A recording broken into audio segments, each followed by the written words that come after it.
a sort of introduction for this one.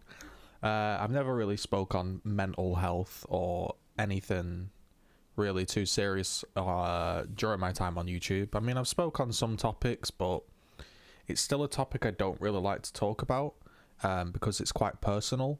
But I think it's important that everyone is aware that people go through different stages and different moments in their life. That people that may look happy and well have really dark times, and people that have that strong friend, that friend where you think, oh, nothing will affect him or her, he takes everything on the chin, she just rolls with it. Those are the people that sometimes you need to reach out to, because those are the people that never get asked or never get sort of included in the discussion. You have people ask, are you okay?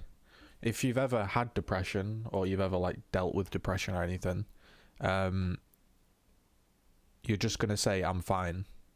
So this isn't a super detailed video. I'm not really comfortable on talking on the topic, and that's why it's such a hard topic to actually crack, because people don't like to talk on the issue.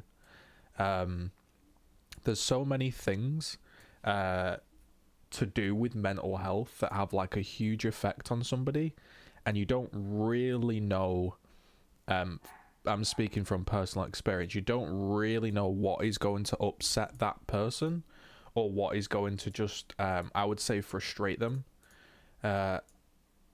Sometimes people can give advice and it can be well meant.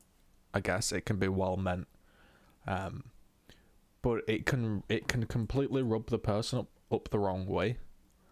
That's how I'd describe it. You can completely rub the person up the wrong way with a bad bit of advice. So I wouldn't, if anybody comes to you and says like they're feeling down or they're feeling not great, or you've asked them how you're feeling and you sense there's a little bit of something there that they don't want to talk about, don't sort of preach at them, and don't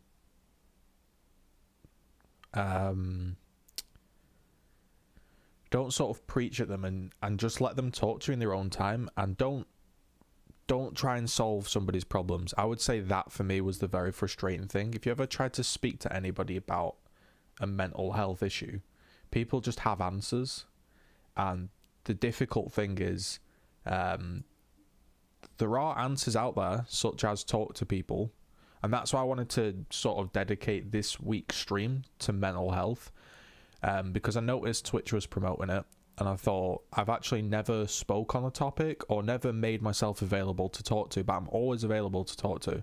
If anyone has ever like just had an absolutely shit day, or they have like a very strange problem and they think, I don't really know who to tell, just come and chat to me. I think the difficult thing is blokes don't have well, I don't anyway, you don't have a sort of, I would say like a help network, or like a sort of people you can branch out to. To me, you either have like a lot of sort of close friends that you hang around with and you have a good time, and then you've got really close friends. But in a way, and this is again from personal experience, sometimes you don't want to speak to those close friends about these topics because you think it would push them away, or they're going to look at you differently, or you know, it's going to affect the current standing of your friendship or relationship. So you think, well, things are going okay, I can probably manage this thing on my own, I won't bother him or her with the problem.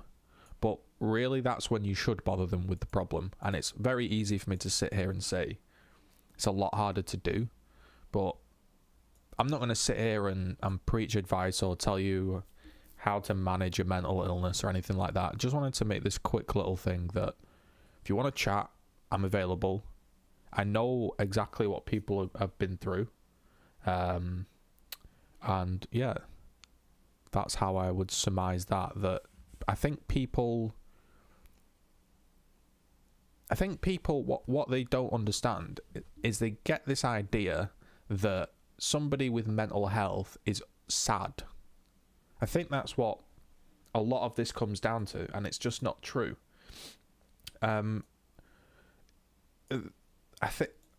It's very hard to discuss because there's a huge variety and a huge sort of myriad of things that can affect somebody. I've got some personal things that affected me that I've only told, I would say, 2 or 3 people in my entire life about.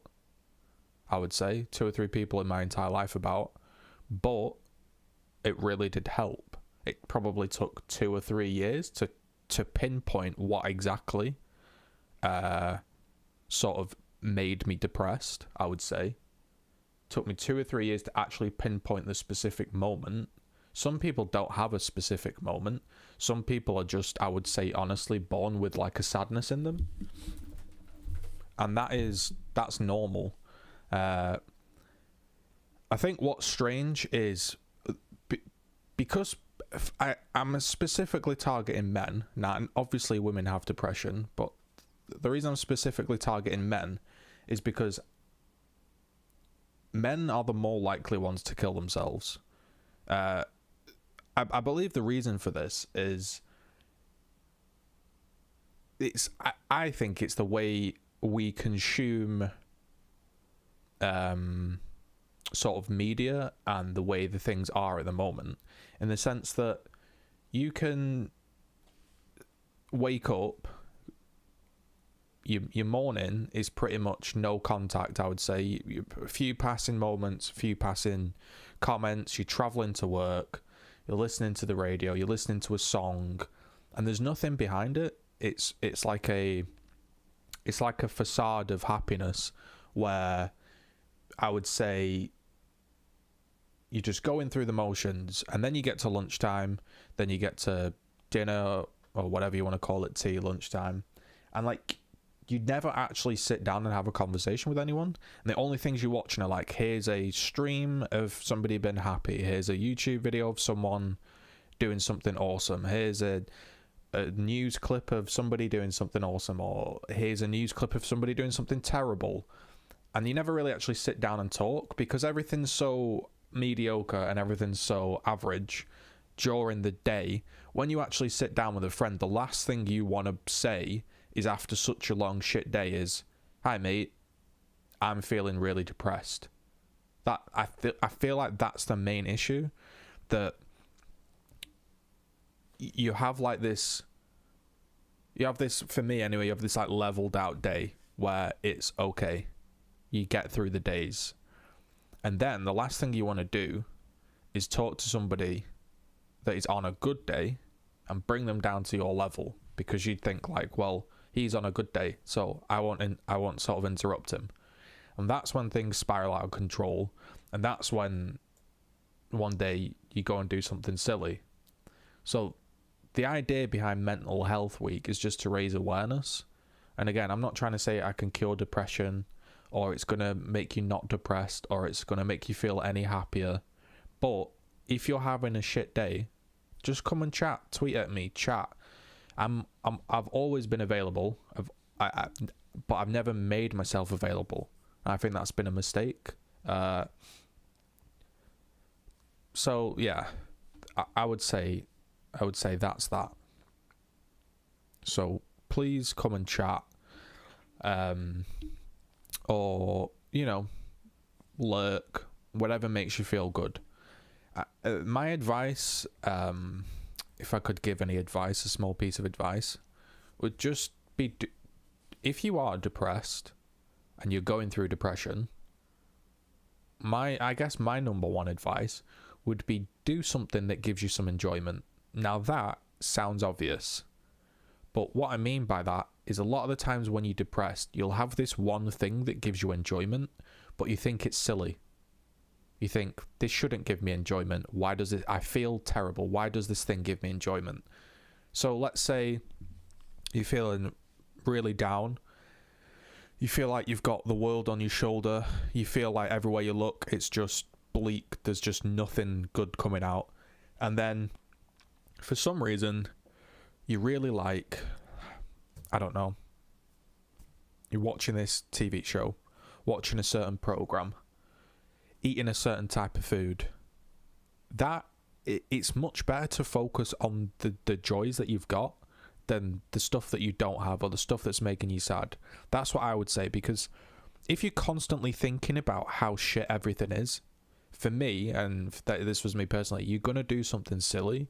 You're going to end up doing something stupid. Because I cut all things that I enjoyed out of my life. I thought, I don't deserve that. Shouldn't do that. I shouldn't enjoy that. I should be sad.